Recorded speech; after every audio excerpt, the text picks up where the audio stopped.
ذرا ایک ایسی سلطنت کا تصور کریں جو اتنی امیر تھی کہ اس کی چمک سے پوری دنیا کی آنکھیں خیرہ ہو جاتی تھیں، جس کے محلات آسمان سے باتیں کرتے تھے اور جس کی کہانی آج بھی کروڑوں لوگوں کے دلوں میں زندہ ہے۔ یہ داستان ہے مغلیہ سلطنت کی، جس نے بر صغیر کا نقشہ ہمیشہ کے لیے بدل کر رکھ دیا۔ تو آئیے اس شاندار تاریخ کے سفر کا آغاز کرتے ہیں۔ تو سوال یہ پیدا ہوتا ہے کہ آخر یہ سب ہوا کیسے ایک خاندان نے پورے ہندوستان کو فتح کر لیا اور ایک ایسی سلطنت بنائی جو ایک وقت میں دنیا کی 1/4 دولت پیدا کر رہی تھی؟ اس کا جواب جنگ، جدت اور ثقافت کے ایک حیران انگیز ملاپ میں چھپا ہے۔ آج ہم اسی سفر کو سمجھنے کی کوشش کریں گے۔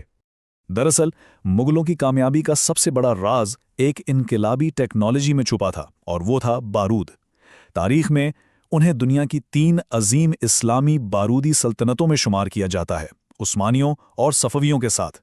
یہی وہ طاقت تھی جس نے انہیں ہندوستان میں ایک ایسی برتری دی جس کا کوئی مقابلہ نہیں کر سکتا تھا۔ تو یہ ساری کہانی شروع کہاں سے ہوئی؟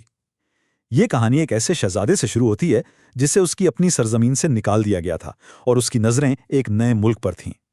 یہ شہزادہ تھا بابر، اور بابر کوئی عام جنگجو نہیں تھا۔ اس کی رگوں میں تیمور اور چنگیز خان جیسے عظیم فاتحین کا خون دوڑ رہا تھا۔ جب وسطی ایشیا میں اپنی سلطنت اس کے ہاتھ سے نکل گئی تو اس نے اپنی قسمت آزمانے کا فیصلہ کیا اور ہندوستان کے زرخیز میدانوں کا رخ کیا، ایک ایسا قدم جو تاریخ کا دھارا بدلنے والا تھا۔ اور یہیں پر بارود نے اپنا کمال دکھایا۔ 1526 میں پانی پت کے میدان میں بابر کی فوج کا سامنا ابراہیم لودھی کی فوج سے ہوا، جو تعداد میں کئی گنا زیادہ تھی۔ لیکن بابر کے پاس ایک ایسا ہتھیار تھا جو لودھی کے پاس نہیں تھا: توپیں اور جدید بندوقیں۔ اس کی اس نئی حکمت عملی نے لودھی کی روایتی فوج کو تباہ کر دیا اور ہندوستان میں مغل حکمرانی کی بنیاد رکھ دی۔ لیکن دیکھیں، سلطنت جیت لینا ایک بات ہے، اور اسے سنبھالنا، اسے چلانا، وہ بالکل الگ کہانی ہے۔ یہ مشکل کام بابر کے پوتے اکبر کے حصے میں آیا، جس نے اس سلطنت کو حقیقی معنوں میں تعمیر کیا۔ اکبر ایک بہت دور اندیش حکمران تھا۔ وہ جانتا تھا کہ صرف تلوار کے زور پر اتنی بڑی سلطنت نہیں چلائی جا سکتی۔ تو اس نے کیا کیا؟ اس نے پورا سسٹم ہی بدل دیا۔ ایک جدید مرکزی حکومت بنائی، ایک وفادار اشرافیہ تیار کی، اور ضبط کے نام سے ایک بالکل نیا ٹیکس سسٹم متعارف کرایا۔ یہ سسٹم اس لیے انقلابی تھا کیونکہ اس میں ٹیکس فصلوں کی شکل میں نہیں بلکہ نقد میں ادا کیا جاتا تھا، جس سے معیشت مضبوط ہوئی اور کسان بھی بڑی منڈیوں سے جڑ گئے۔ لیکن اکبر کا اصل کمال شاید اس کی رواداری کی پالیسی تھی۔ وہ یہ سمجھ گیا تھا کہ اتنے بڑے اور متنوع ملک پر حکومت کرنے کے لیے سب کو ساتھ لے کر چلنا ضروری ہے۔ اس نے غیر مسلموں پر جزیہ ٹیکس ختم کیا، تمام مذاہب کے لوگوں کو اپنے دربار میں بحث کی دعوت دی، اور ایک ایسی مشترکہ ثقافت کو فروغ دیا جس نے سلطنت کو جوڑ کر رکھا۔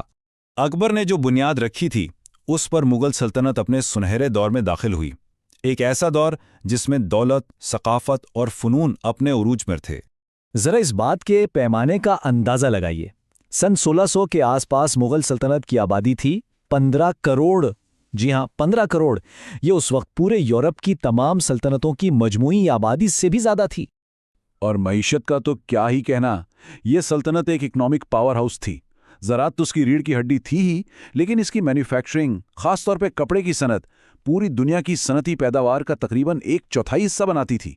یہاں کا بنا ہوا کپڑا، چاہے وہ ملائم ململ ہو یا خوبصورت چھینٹ، پوری دنیا میں ہاتھوں ہاتھ لیا جاتا تھا۔ فن تعمیر کا یہ جنون اپنے عروج پر پہنچا شاہنشاہ شاہجہاں کے دور میں۔ تاج محل، اس کی بیوی ممتاز محل کے لیے بنایا گیا ایک شاہکار، آج بھی مغلوں کی شان و شوکت کی سب سے بڑی نشانی ہے۔ لیکن اس ساری شان و شوکت کی ایک قیمت تھی۔ شاہی خزانے پر بوجھ بڑھتا جا رہا تھا، جو آنے والے وقتوں کے لیے ایک خطرے کی گھنٹی تھی۔ اور اس کے بعد دور آتا ہے اورنگزیب کا، شاید مغل سلطنت کا سب سے طاقتور اور ہاں سب سے متنازع شہنشاہ۔ اگر جنگ اور فتوحات کی بات کریں تو اورنگزیب نے سلطنت کو اس کے عروج پر پہنچا دیا۔ اس نے دکن میں بیجاپور اور گولکنڈہ جیسی ریاستوں کو فتح کر کے مغل سلطنت کو اس کی تاریخ کی سب سے بڑی وسعت دی۔ لیکن اورنگزیب کی شخصیت بہت پیچیدہ ہے۔ تاریخ دان آج تک اس پر بٹے ہوئے ہیں۔ ایک طرف کچھ لوگ کہتے ہیں کہ اس کی سخت مذہبی پالیسیوں جیسے جزیہ ٹیکس کو واپس لانے نے سلطنت کو کمزور کر دیا۔ دوسری طرف بہت سے مورخ یہ بھی بتاتے ہیں کہ اس نے اپنی حکومت میں کسی بھی مغل بادشاہ سے زیادہ ہندوؤں کو شامل کیا، اور وہ ہندوؤں اور شیعوں کے خلاف تعصب کو ناپسند کرتا تھا۔ تو سچ کیا ہے؟ یہ ایک ایسی بحث ہے جو آج بھی زندہ ہے۔